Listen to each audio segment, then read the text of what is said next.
Tensões na mandíbula? Tensão na mandíbula, dor ao mastigar, bruxismo, será só físico? A mandíbula é uma das áreas do corpo que mais retém tensão emocional.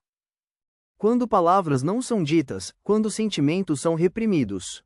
Quando você engole seco situações difíceis, o corpo fala. Essa dor pode estar associada a traumas antigos, abuso de autoridade, sensação de impotência ou o hábito inconsciente de se calar para evitar conflitos. Você não precisa conviver com a dor. Ela é um pedido de escuta. Na TRG, Terapia de Reprocessamento Generativo, acessamos a raiz emocional.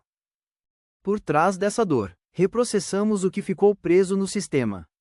E o alívio acontece não só no corpo, mas também na alma.